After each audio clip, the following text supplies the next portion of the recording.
कपड़े को वहीं फेंक दिया और तेज कदमों से आगे बढ़ने लगी।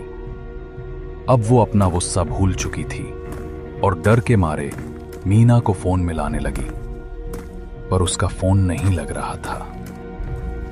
आरती को बार बार अपने पीछे किसी के कदमों की आहट सुनाई दे रही थी, पर उसमें पीछे मुड़कर देखने की हिम्मत नहीं थी। वो इतनी सहम गई थी कि रोने लगी।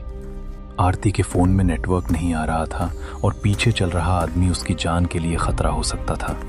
उसने तय किया कि वो दौड़कर उस आदमी से बहुत दूर भाग जाएगी, लेकिन जैसे ही उसने भागना शुरू किया, इस बार उसका पैर दोबारा उसी तरह के कीचड़ के गड्ढे में पड़ गया। आरती को एहसास हुआ कि वो गड्ढा और कीचड़ बिल्कुल पहले वाले की तरह ही थे।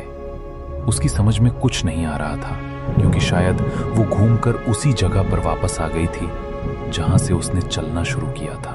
उसने जैसे ही अपनी दाईं ओर देखा तो वहां वही आदमी खड़ा था और उसके हाथ में वही लाल कपड़ा था।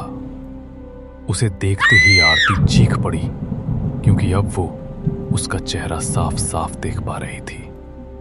उस आदमी का चेहरा इतना भयानक था कि आरती सुन्न पड़ गई थी। उसकी आंखें अंदर धसी हुई थीं और उसके चेहरे पर अजीब सी दरारें थीं।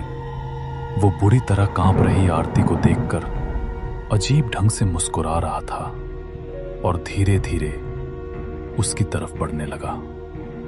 आरती ने भागते हुए डर के मारे अपनी आंखें बंद कर ली और तभी अचानक वो किसी बहुत बड़ी चीज से टकरा गई और वहीं बेहोश हो गई। जब उसे होश आया तो वो एक गाड़ी की पिछली सीट पर थी।